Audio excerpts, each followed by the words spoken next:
Welcome to welcome. I am Jenny Palazzo, and I'm on the staff at United Way Worldwide. But I'm also a member of United Way Next as a current United Way staff member, and I also volunteer with United Way Next. And I am going to be keeping an eye on the chat so that if you have any questions, we'll be keeping an eye on that to make sure you get answers. And I'm going to turn things over to Nicole McNamara. I am delighted to welcome her and to learn more from her this afternoon. Take it away, Nicole. Thank you, Jenny. Thanks, Ivy. Thanks, Carol, for having me. I was excited to see this pop up on my calendar as an opportunity. I am also a United Way alumni, which we'll talk about in 1 second. And I'm here to talk to you guys maybe about a little bit of a controversial approach to how to manage your career. Maybe not controversial, that may be overselling it, but certainly, hopefully, a little bit of a different perspective for you. So, thank you so much for being here. Can everyone see the slides? We good? Yes, good, good, good, good, good. I always like to ask. Um, most people start their presentations by an effusive thank you for being here, and I'm so glad to be here, and there's nowhere else I would rather be. And I'm here to tell you that I'd rather not be here.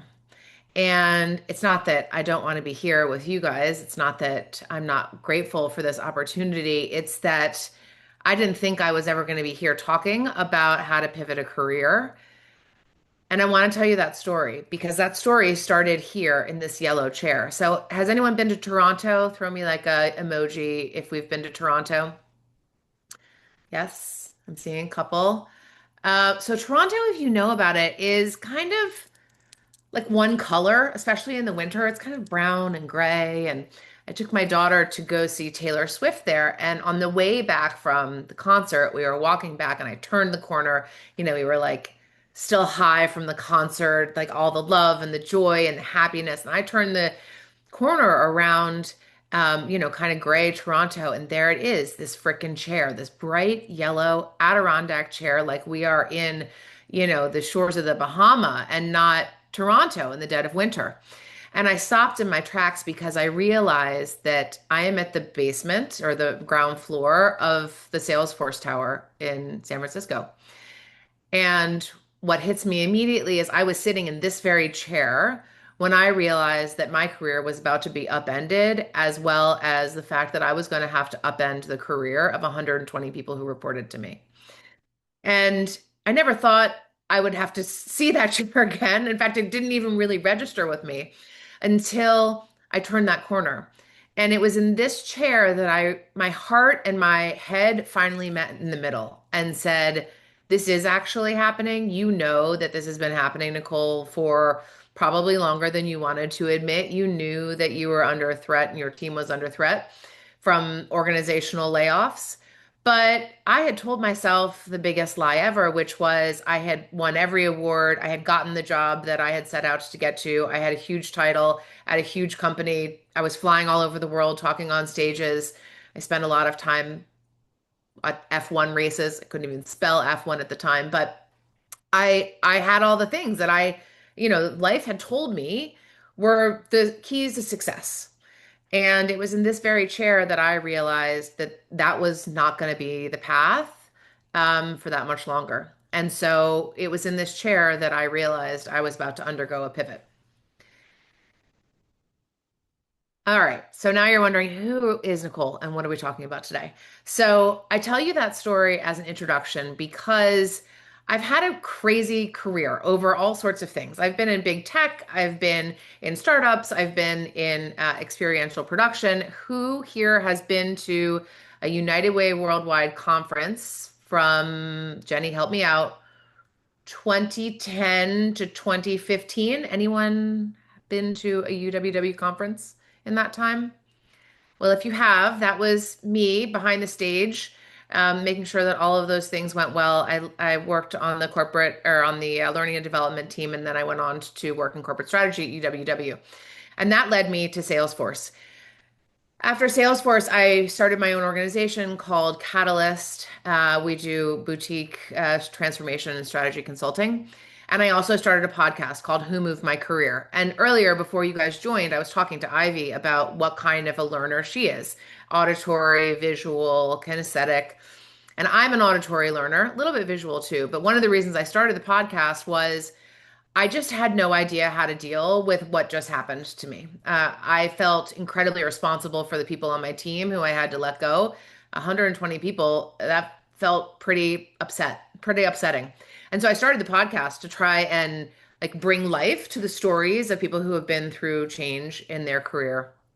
And that was like part of my catharsis, which ironically took me in a different direction and became part of my own pivot. So, if you're wondering, like, what is this career path that we're talking about? Three things have always been true: making strategy human, evoking emotions, and driving dollars. Sometimes those are fundraising dollars, sometimes those are corporate dollars, sometimes those are enterprise sales deals and the really fancy stuff. But that's a little bit about my career.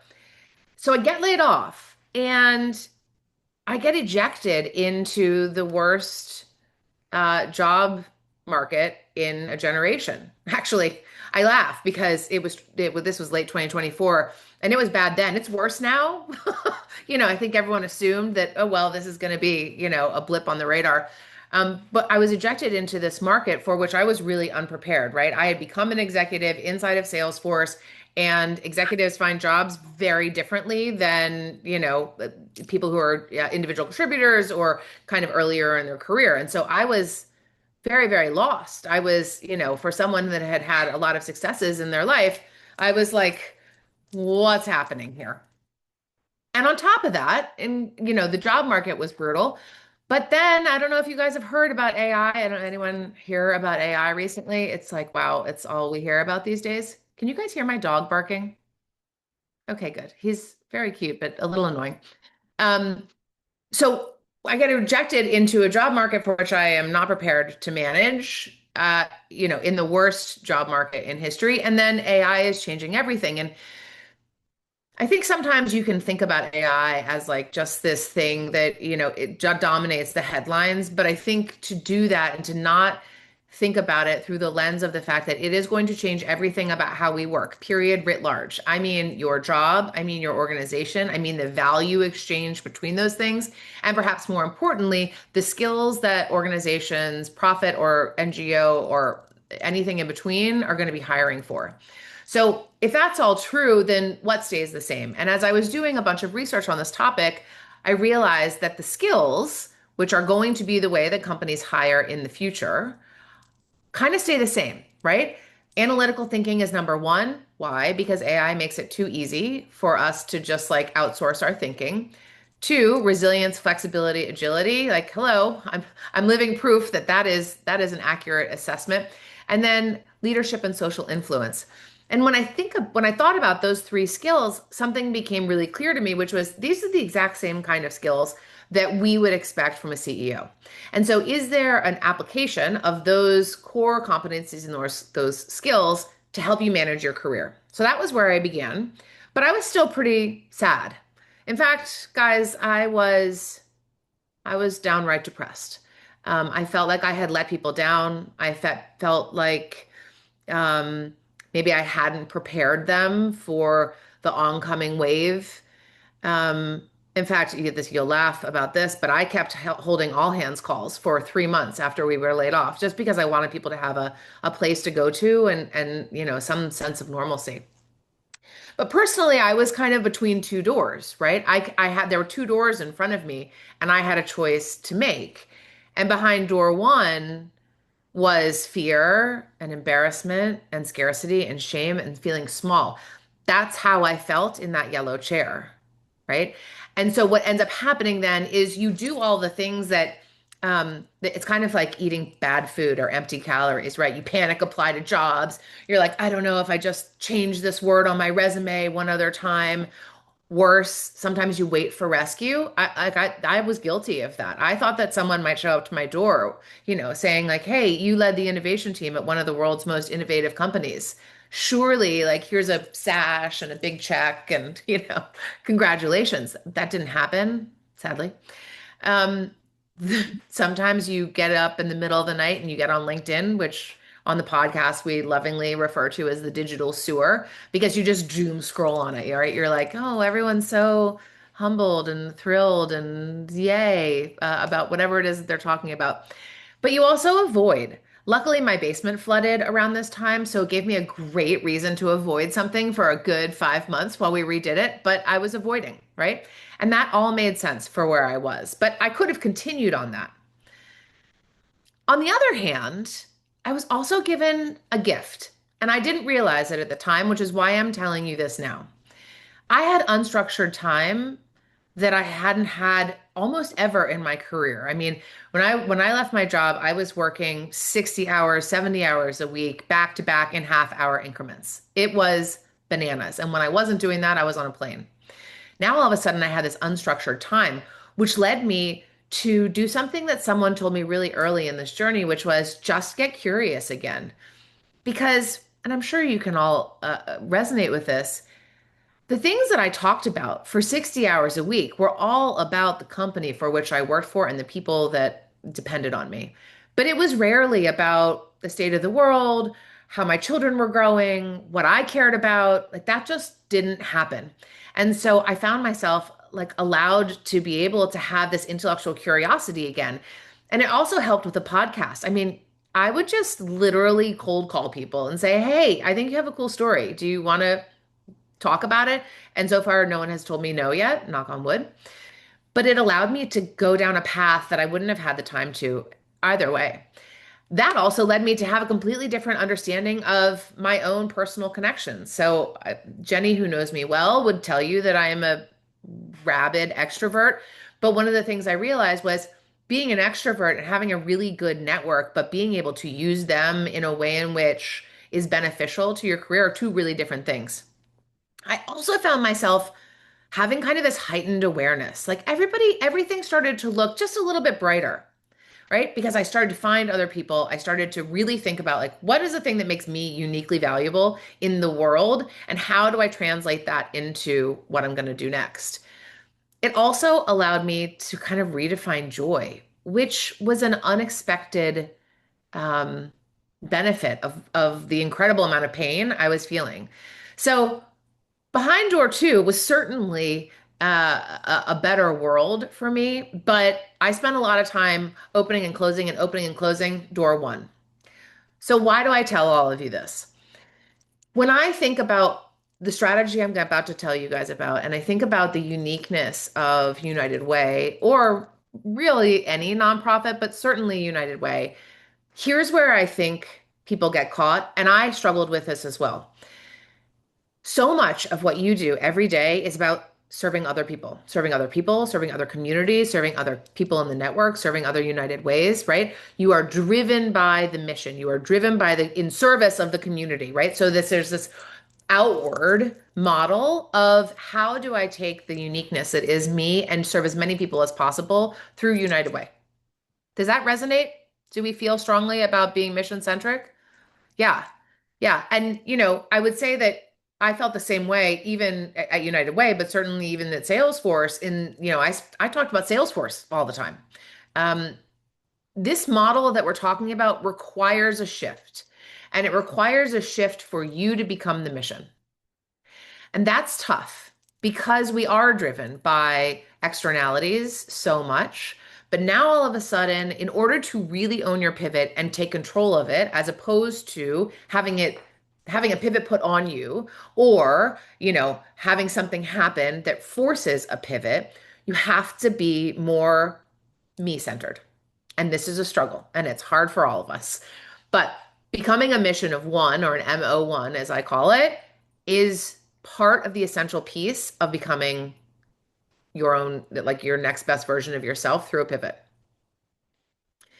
Also, I know that there are a lot of people on here that are really happy doing what they're doing. I talk to a lot of people who are not happy with what they're doing or have just been, like the other day I did a session for like 200 people from Meta. I mean, they are also hurting in a different way. But the reason I'm bringing this up is it doesn't matter if you are happily employed or if you have just been laid off or if you are thinking about what's next. This framework has to apply to everybody because we do not spend enough time talking about what happens next. Period. Like no one told me, "Hey, one day you're going to get laid off and this is what it's going to feel like." Right? I just thought that like the climb just kept happening, right? And I just kept doing exactly what I was doing and I would have the exact same results, which had heretofore been really great. However, when you shift to this idea of a mission of one, that means that you have to recast how you think about your competencies, your network, your reputation, and your career. And it means that you have to think about your career much more like a business that you are the CEO of, and much less like you are the victim of the circumstances around you. And this sounds really easy on a slide. Like I read this and I'm like, yeah, duh. It's much harder when you really have to internalize that and figure out, yeah, but what does that mean? And that means that you're not looking for your next thing, you're launching a product. That means you have to be really clear about what your value prop is. What are your non-negotiables? What are your values in that equation? It means that you're not waiting for someone like your boss or your boss's boss to say, hey, I really think you're doing a great job and I want to move you here. It means that you say, I have a network of people who are doing really interesting, cool things, and I can activate them because we share a shared value system and because we have a reciprocal relationship, not a parasitic one. I, for one, was really hung up on my job title. Okay. So I really loved the fact that I was a vice president at this huge company. It was a big deal to me, and it took a long time to get there and a lot of hard work. But when you really peel back, like, what is a job title? Absolutely nothing. Absolutely nothing. I read my job title now and I'm like, that doesn't actually even make sense. What did I mean by that? Because what you need to think about is not your title, but how are you as an individual a portfolio of services? Right? So when I think about the things that I'm really good at, it's community building, it's asking for money. That can be in any sense. I have no problem asking for money. Deal architecture, things like that. I'm really good at things like that. So that has nothing to do with my title, it has everything to do with the services that I can provide. The other thing, if we really think about this, the idea that you work for one company and one company forever and ever and ever, or one company and then you leave and you go to one company and one company, like that's shifting. When we think about the changes that we mentioned earlier about AI, that is going to shift. There isn't a single financial planner on this planet who would tell you, you know what, take all your money and invest it in this one stock. But we do it with our careers all the time, right? We do one thing at a time. That is going to lead to an overinvestment in certain places. And so, how do you diversify that risk portfolio in service of your career? Do we have any questions? Let me pause here real quick. Let me just see if there's any questions here. Oh, I have to go all the So way down. we don't have any so far in the chat, Okay, Nicole. great. Thank you, Jenny. Just want to make sure. All right. So, when you're standing in front of these two doors, I want you to choose wisely about what to do. And the question is not which business, the question is not if you are going to become a CEO of your own career. The question is which business model you're going to use. So I want you to think about how any of your United Ways run their organizations, right? So you have a CEO, but you also have a board. If you're the CEO, you have a board to report to. So I want you to think about what does it look like for me to take myself to a board meeting? I know it's a little weird to think about it. But your first board meeting is the most important one. I don't care if you ever do another board meeting with you, yourself, and I again, but your first one's really important because you have some things to figure out. What's your burn rate? Like, is this something where, time is of the essence and we need to land something soon? Is this something where we have a little bit more time and leeway? Is this something where money is a different kind of an issue? Maybe you are ready to go and do full nonprofit and not get paid for it. Maybe you really want to make a jump into a super high paying job. You just need to know what the financials are. You need to know what your market differentiator is. Like, what is the uniqueness of what you bring to the table? I have a separate session that I do quite often with a lot of NGOs and a lot of nonprofit folks who struggle with this idea of market differentiation because we are all mission centric, right? We do the thing that we do in service of bumpity bump. We saw this to be a really big challenge in the federal government recently because not only were they super mission centric, but they used language that wasn't always transferable. So figuring out this, for instance, like I coach a lot of them, and a lot of them were like, Nicole, I'm a G15. And I'm like, I don't know what that means. I know that's a big deal, but I don't know what that means. And if I don't know what that means that anybody else outside of the public sector isn't going to know either. So how do you really be clear back to the skills assessment of what's your differentiation? your go-to-market strategy. So this is a little bit corporate talk, but how do you think about who you're talking to about what's coming next in your career? And then what are the conversion metrics? What are those things that you're going to say, I feel really good because in this week, in this month, in this 6 months, I have done and delivered on this metric. So for instance, I'll give you an example. I am a operating partner with a startup, and one of the metrics I drive, they didn't set this for me, I set it for myself, was they are going to have a meeting every week with someone new for the entire year. So right now I'm on track. I don't have one for next week, but technically I'm on spring break. So, but that's my metric. And I think we leave that off of the table sometimes, and then it feels like, am I being productive or am I busy? And so being really clear about like what is going to move the needle for whatever I want to do in my career is really, really important because otherwise you can get to the end of the year and look back and say like, I redid my resume 500 times and I applied online 500 times. Like, so be very clear about what are the metrics you really care about. Okay, that's your first board meeting. Good? All right. We're not going to go through this entire go-to-market strategy. I have a whole 2 hour thing where we work through this together. But for the purposes of this conversation, I want to focus on two, the ones that are circled. Obviously, listen, you know that there are people who you could reach out to who you've never spoken to. That's a new logo. There are people who are in your warm network who you can ask for a coffee or a chat or a mentorship advice. That's your organic growth. Um, Channel partners is an interesting one, and I don't want to go down this rabbit hole too much, but I do want to say, because this is something I didn't learn until I did. Has anyone ever worked with a recruiter, an executive recruiter, or any kind of a recruiter?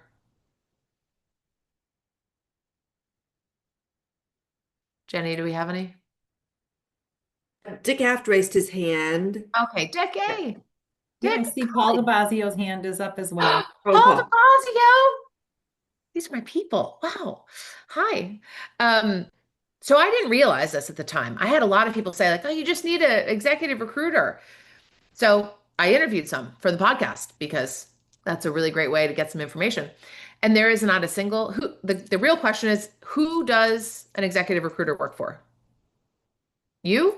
Themselves. Themselves. Thank you, Paul. Themselves. In fact, even worse, they work for the company that has retained them. So I think there's this misnomer in the market that executive recruiters are somehow here to be like, "Hey, Nicole, don't worry, I got you. Let me put my arm around you and, introduce you." No, no. All they care about is I have a company, they have a job. Do you fit? Do you not?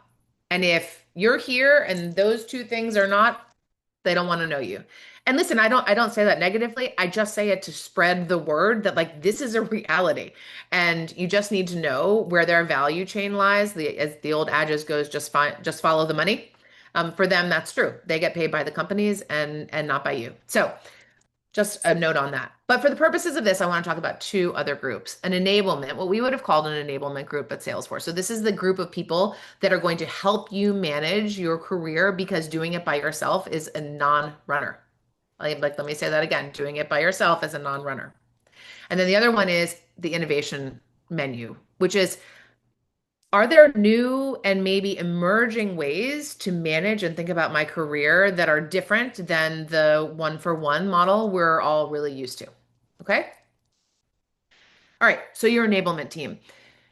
Sometimes people would call this a personal board of directors. I don't. I think about it a little bit differently because they are there for the explicit purpose of trying to help you navigate this next step in your career. Okay. Your operator, someone who has done either the job that you want or the job that you have, or your bosses is actually even a better one.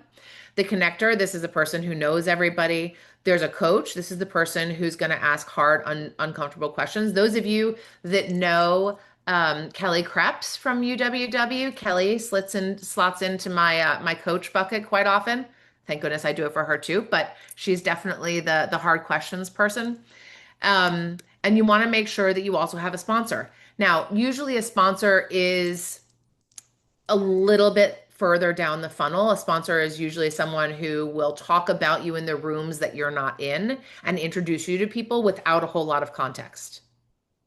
Now, I also have a whole other plan on like how do you get these people to tell your story and tell them correctly. We're not going to have that conversation today, but know that each one of these people on your enablement team has to understand what it is you want and who you know or what your path is to get there. And if your path is, I don't know, that's okay, but just be honest about it. The biggest challenge I see with people asking for kind of career advice or to help is being nebulous. Well, I'll give you an example. Well, I'd really love to work for a values-driven, mission-centered company doing fundraising. I don't disagree, but I don't know how to help you. Because what mission? What values? Your values? Their values? What do you mean by fundraising? Is fundraising the same for sales? Right? So you see exactly how that happens. Whereas if you say, I want to work for United Way of Cincinnati underneath Paul de Blasio on the fundraising team doing, grants, that now we know how to help you. So really think through, be explicit about what you can do next. Oh, Kelly and Chris hosted a social hour. Yeah, they're the best and also excellent at social hours. Okay, write it down. These are the kinds of people you want on your enablement team.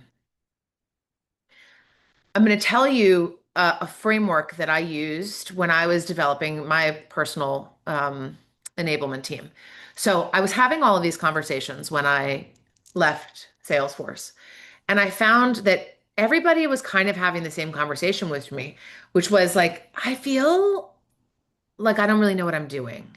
And I'm not really sure what I should do next. And I don't really know how to, articulate my value prop. And I'm not sure that my connections are good for the places I want to get a job.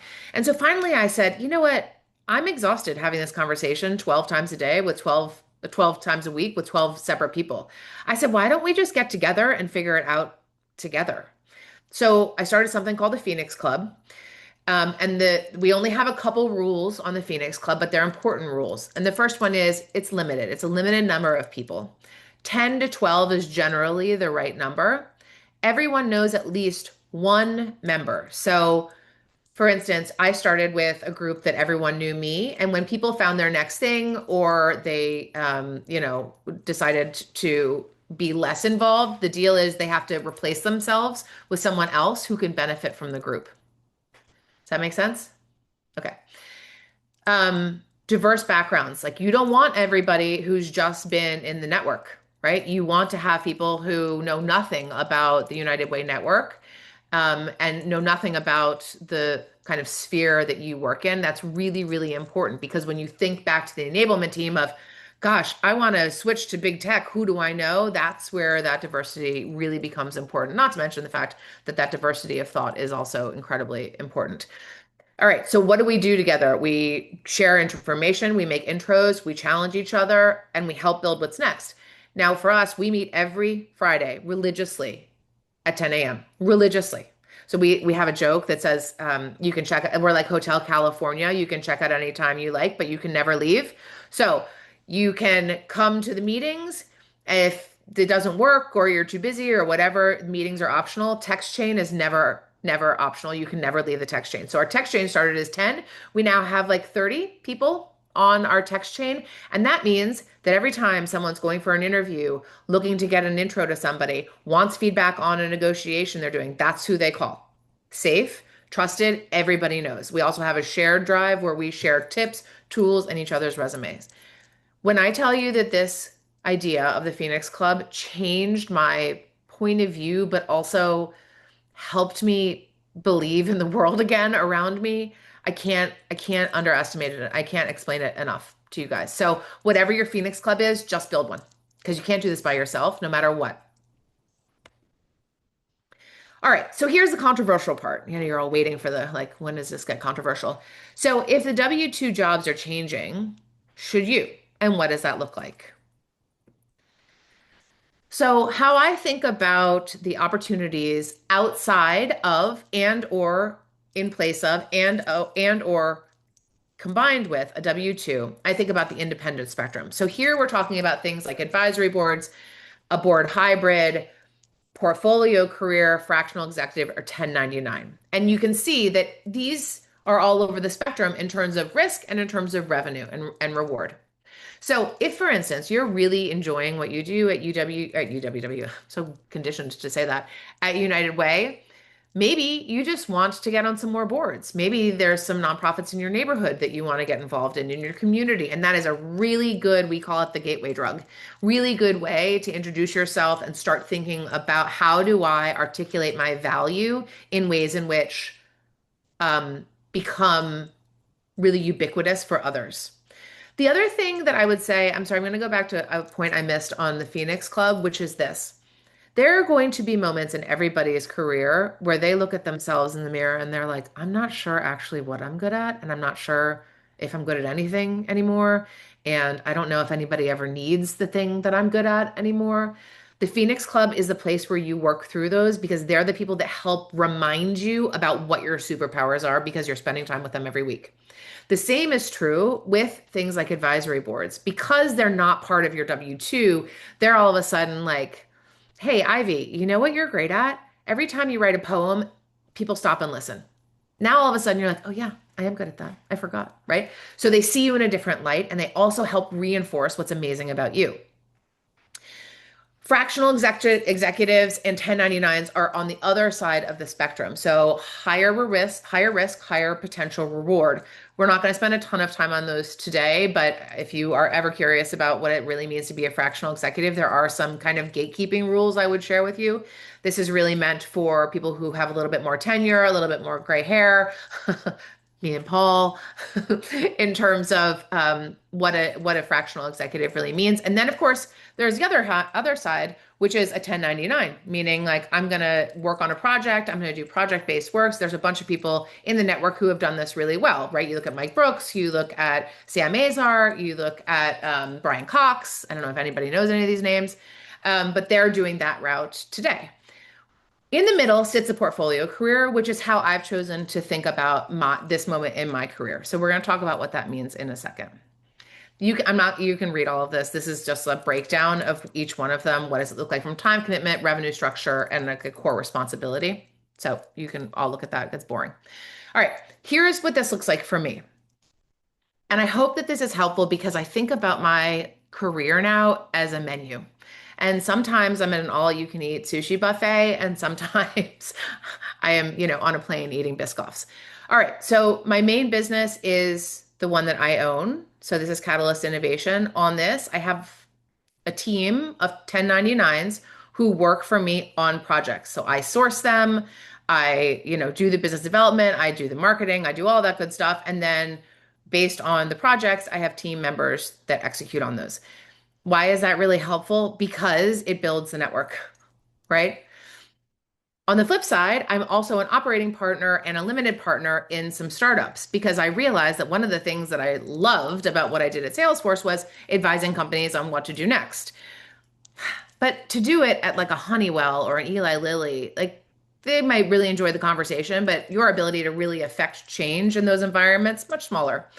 On a startup side, however, it's all upside for them. Any advice and anybody who's willing to spend time with them is a total gift. So I spend a bunch of time, I was telling some other people about this earlier, with a company called No Ways, handling their US market entry, and Verdo, this is an AI company, also handling their US market entry as well. Now, those companies do not pay me a salary, right? They pay me in equity and they pay me in some other percentages of deals that we get done. Now, if No Ways goes public and I could just get a private jet, I don't know if that's going to happen. But the point is it is an exciting moment to be there and you have value that others can't get access to. And so thinking about the startup world has been really exciting and really fun. I also, not surprisingly, do a lot of public speaking, right? I don't know, has anyone ever heard of WellFed? This is a DC organization that is working with fired federal workers. I do a lot of pro bono work for them. I'm on their advisory board. I find myself on Channel 9 quite a bit talking about these topics and how to use AI effectively. And also, I host the podcast and the Phoenix Club. Now, the thing I want to point out here is this may look random, but every single one of these things feeds each other. That's the purpose of a portfolio career, so that you can run kind of a table of this is where the money comes in. This is where I get my intellectual curiosity figured out. This is how I build my personal brand. And each one of those feeds each other, right? Because I have people on the podcast who I reach out to because guess what? I want to hear their story, who also have hired me to do projects for their companies through Catalyst. I have been a storyteller and a guest on TV, and I get to talk about the companies that are trying to enter the market in the States and what that environment is like right now for companies trying to enter the States, right? So those two are connected as well. So when you're building a portfolio career, you have to be intentional about this. You have to really think like, I don't want it to feel random, right? I want it to be able to feed all of the things. And if you go back to door two, right, which was the happy door, where you're finding your joy and having unstructured time, that's where you should start building your portfolio career. What are the things that give you, a lift? Like for me, if the podcast made me any money, which it doesn't, sadly, I would do that 24 hours a day. I love it. It is where I absolutely get my joy. Now I have to like park it a little bit and make sure that I don't send myself down a unpaid rabbit hole, but it absolutely allows me to have joy and to rediscover how to tell other people's stories and help them tell theirs. By the way, in case if anybody knows the former CEO of UWW, Brian Gallagher, he's on my podcast as well. We had a really fun in-person interview. So, does this make sense? Is it helpful to see what I mean when I say a portfolio career? So, Nicole, there's a lot of comments in the chat that this slide is resonating with folks who see this for how they're approaching things right now. So, yeah. Yep. Charlotte, I've been circling. Yeah, non-traditional career path. By the way, I'm all here for non-traditional career paths. I don't think that if you had told me when I was working at a startup or even when I was backstage at UWW that I was going to lead the innovation team at one of the world's most innovative companies, I would have been like, okay, whatever. Likewise, if you had told me when I was leading that team that I was going to have a podcast in the top 10% globally, I would have been like, sure. What are you drinking? So all for it. And by the way, just to go back to Charlotte's comment here about non-traditional, portfolio careers are so good for non-traditional paths, but also advisory boards and companies also really appreciate a non-traditional path because you have expertise in a bunch of different places as opposed to just going deep on one. Okay, enough about that. Completely understandable. Oh, no, that's Ivy. Okay, Yeah. incredibly. And then Dawn Newberg. On, yeah. Yeah. Love it. Speaking, writing. Yes, I hear you with the consistent paycheck. Yep. That's why I have Catalyst. Like, of all of the things on here, I can do the Catalyst work in my sleep and I've got a great team. But, like, does that get me excited? Eh, less so. It funds the other things. And by the way, we should all be okay saying that. We should be okay saying, like, there's a way I make money. And sometimes it brings me joy. And I hope more often than not, it brings me joy. But also, I have a bunch of other things that don't, that I love. Awesome. Thank you, Paul. All right. I want to leave you before yeah, good, perfect timing. So I've been talking to a lot of executives about this, and I wanted to kind of boil them up and help you think through them. And these are kind of like the big themes that I've just heard all over the place. Um, Actually, the episode I released just today is about Mack truck moments. I changed this slide to talk about Mack trucks. Like this moment is coming for everybody. I don't know why I was surprised. I shouldn't have been. And it was job loss for me, but the person we interviewed for it was cancer, right? It can be the loss of a parent, it can be job loss, it can be the shifting of the market, it could be losing all your funding, right? Mack truck moments come for everybody. And then the thing that I want to bring to bear with everything I do right now is how to prepare people better for the Mack truck moments. Stories matter. This is the thing that I think I see more often than not. I mentioned it earlier, get people stuck because tell me about yourself. Well, first I was here, then I was here, and then I was here, and then right? How you tell your story really, really matters. There is a framework for how to do it well. This is the purpose of my team at Salesforce was how to tell a technological story to a bunch of C-suites. It needs to be simple, specific, and sticky. Sticky is the thing that gets people caught up. This is like, what is someone saying about you when you're not in the room? This is the second one here is, or the third one rather. You're passing through here on your way to somewhere else. I think so often we feel like the moment we're in is forever, and it's not. It's just not. And sometimes it feels as though a recognition that we're only renting our current situation, we didn't buy it, I think is an important one. Actually, in case if anybody here is an Ohio State fan, that was a saying from Woody Hayes, the coach of the Ohio State Buckeyes. And last but not least, no one cares. Like no one cares. And somebody said this, a guy named Neil Sands, his episode is called May Your Vision Be as Strong as Your Whiskey on the podcast. But he said this, and I remember feeling kind of jarred when he said it. And then I was like, yeah, nobody does care. Nobody cares. Like Paul's gonna like me regardless of whether or not I'm a podcaster or an executive at Salesforce. Like if we like each other, we like each other. And the people who, know and love you and care about you don't care what you do as long as you're happy. So you should feel free to reinvent yourself anytime you want. And I say that to be as liberating as humanly possible. It took me a little bit longer, I hasten to say, to really like get this and hold on to it. But it now kind of drives everything I do because no one cares. It's all good. It's all good. All right, so this brings us back to this freaking chair. I am really blessed to say that the day I sat in this chair really rocked me, but also it was just a career. It was just a job, which means that I've been really blessed throughout my life to not have a Mack truck moment. And so I look back at this chair so differently now in March of 2026 than I did certainly in 2024. It has given me the opportunity to like literally rediscover what brings me joy and what makes me happy. And so for that, I'm incredibly grateful for it. And so just remember that when the Mack truck hits or when you have your own yellow chair moment, you will look back on it and be like, ah, now I get it. Now I understand why life did that to me. Okay, and then there's just a bunch of self-promotion nonsense. Um, but and I know we're sharing this afterwards, but here's my information. I'm happy to talk to anybody about it. I obviously, like, I have a coaching business too. I didn't even put that on here, but I'm happy to help anybody think through any of this stuff. 145. Did I nail it? Did I do it?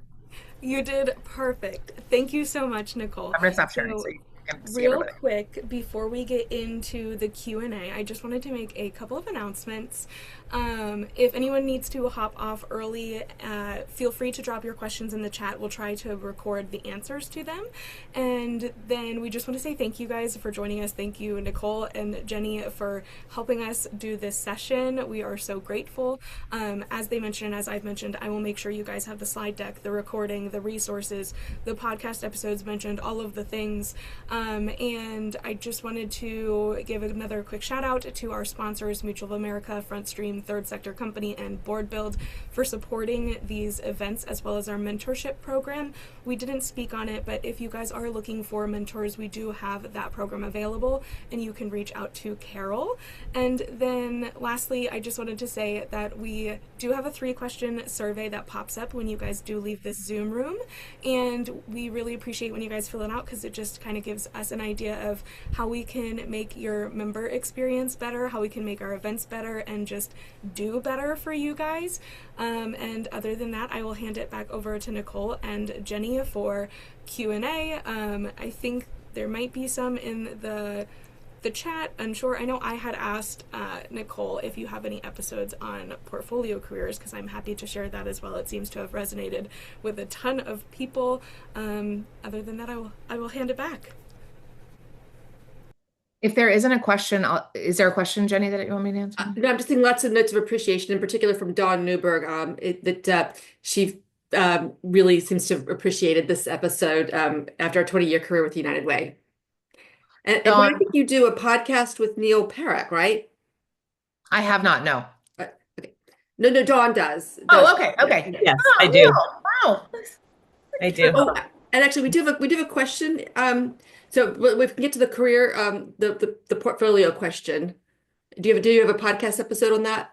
So, this is going to be a long answer. Stick with me for 1 second. So, when I started the podcast, my idea was focused on tech executives and boo hoo, like we lost our jobs and corporate restructuring. Like, but okay, that's what it was. This was at the end of 2024. And I'm from DC, born and raised, obviously worked at UWW. And so then all of a sudden, like I saw the government go through Doge. And I was like, oh my God, what am I talking about? Like, am I really talking about executives? Like, this feels incredibly not of the moment. So we pivoted in season two to provide direct relief to federal workers who were laid off. That was the purpose. That was like our sole mission. That was season two. And that was incredibly powerful. Okay, we got a lot of good press. I was on TV talking about it all the time, and we helped a lot of people rebuild their stories. But there's only so much career advice you can give. I mean, how many times am I going to talk about storytelling in your LinkedIn presence, right? So season three, which is what we're in now, which is why I'm getting to this point, is kind of based in a few things. The first one is, sorry, but LinkedIn is total nonsense. It is totally performative, insanity. And as long as you realize that, but also here is the conversation where we're going to have that doesn't show up on LinkedIn. I want to know about the ugly stuff. The other part about it was, and the other thing that we wanted to make sure we were really landing with the podcast in this season was there are multiple ways to define a career.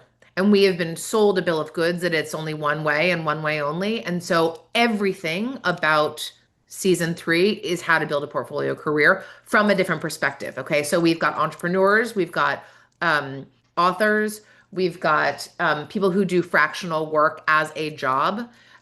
We've got the founder of fractionaljobs.com on there. So he talks about exactly what that means and like how to actually get started.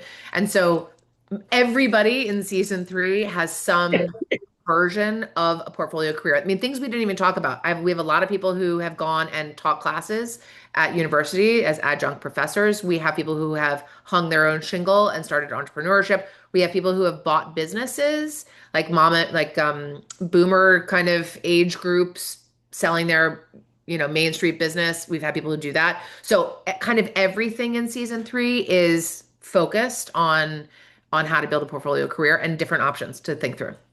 So it's not like there's one, which was a really long answer. I'm sorry. No, that was great. And actually, that delights me to know, Anne, that you focused on the federal workforce in season two, because that's been a real, this is a city that I'm in DC too, and that's much needed. We do have a question from Andrea Doherty. I hope I got your name right. Any advice for new moms in the middle of a pivot? I have a 7-month-old, God bless you, and I started my business a few weeks ago before I found out I was pregnant. And in many ways, she's still a new business owner, a new mom, and she's trying to build her portfolio. Yep. First of all, congratulations. Do we have a boy or a girl? You're on mute, Andrea. Boy. Okay. A boy, Well, okay. I always found that I have three kids. I have a boy and I have boy-girl twins. And I had all of them at United Way. I think Cheryl Hubbard, if I came in one more time pregnant, she was going to lose her mind. I'll give you a couple of options. There is a woman named Meg Goldman. You can find her on LinkedIn. She has something called the Working Mom Company, Working Mom something. I'll send it. I'll find it and send it to you. But Meg Goldman is her name. She used to be at Salesforce as well, and she decided to leave and build her company specifically focused on how to support working moms. There is another resource I would tell you about. There's an episode on the podcast from a woman named Astrid Weiss. It's very German, and I never get it right, but it starts with Weiss. She's on there as well. If you go to the very end of hers, she talks about a couple communities that she's a part of, including one that she hosts for women navigating careers, specifically working moms and women only. So I would offer up those two resources for you. And then just say, you're just not alone in that. It feels like you're alone in that, but you're not. And there's tons and tons of people who have gone through this and who are trying to do the same thing. It's not easy, by the way. I'm just putting that out there. But finding community, I think, will be so important for you. And then the other thing is, and I hope you guys are doing this community unto itself, like the United Way Next community, can also serve as a resource for you. This should be the begin. Like I'll give you an example. I did a speech the other day at the Harvard Club. which I laughed at. I was like, really? Do you guys know what I graduated high school and college with? But okay. Um, so anyway, but I said to them, right now is where you start your Phoenix Club. So find somebody on this call today or in this network and start your Phoenix Club that way. And maybe it's a new mom, maybe it's a couple new moms, but community can get you through a lot of things. And they should also be doing the hard work of sharing information about your business as well. Thanks, Nicole. So Charlotte did put a comment in the chat about that she has some real life experiences, the Mack truck type experiences that she thought your audience might find interesting. So I'm just going to leave that for you all to connect Okay. later when the materials go out. Dawn asked about the Phoenix Club and wanted to know, how do you find your people? You kind of touched on that just now, but she said, I know lots of people, but not sure who I should have in my space. Um, So the first person that I thought about for the Phoenix Club, for my Phoenix Club, was the first person who came to me about their career. Like that was the door opener for me, right? They said, I don't really know what to do. I feel lost. I feel like surely there's more to life than what I'm doing. Um, and so what I did was I just mentioned that to other people, and you can see in their face when they want to have that conversation. Like, hey, I have been wondering what I'm going to do next. Some people talk about it in terms of a second mountain. There's also a book by Arthur Brooks called Strength to Strength. These are like sneaky ways that you can have these conversations. Like, hey, have you ever? He also does a lot of writing in like the Atlantic and stuff like that. So you could use that as a doorway, just to say like, hey, I read this book called Strength to Strength. Have you ever read about it? It made me think about what I'm going to do next and what is my legacy and blah blah blah blah. What it never ever did was, I need to find a new job. Can you help me? Mm. So the important thing I think is just to start. And if you're doing it well and you're committed to it, it will grow organically. Like I didn't find all 33 of these people. I found the first like five. Right. Um, Thanks for that. And I think most of the other comments, Nicole, are just related to things that resonated with folks during the session. I actually wrote down, I was taking notes, I wrote down mission slide. Wow, that slide where you had the missions to that was like mind blown. That was fantastic. I think Oh, we want to turn it back over to Ivy or Carol for some wrap up and to mention some of the upcoming events. yeah. So we want to make sure we invite everyone to the upcoming sessions. Ivy's put those in the chat. But if you find yourself inspired today, which I can't imagine walking out of here not, right? Nicole, you were fantastic. And this is exactly why I said you need to be speaking to our audience and our community of United Way Next. And the fact that this is your Phoenix Club. I can tell you that there are so many people here today and people that will watch this or listen to it later that will want to connect with each and every one of you and find your people, right? What a treasured community this is of like-minded people who have a real high standard of excellence and many are thinking about their what's next. And that could be people who are working in a career that are literally thinking pre-retirement. They're finding their people. I've been helping make those connections, or it's people that are newer to the United Way and you're trying to find your people within the network, right? So, whatever we can do to help support you along in your journey, we want to be helpful in that connection point. And just as a reminder, we have our consultant collaborative group that launched in September. We have 62 consultants in that group. If you are consulting, coaching, doing contract work, and you're looking for hire to get paid for that work, that is something that as a United Way Next member, you could join the collaborative for a very low price point. It's membership of United Way Next is $35, $200 to be in the collaborative.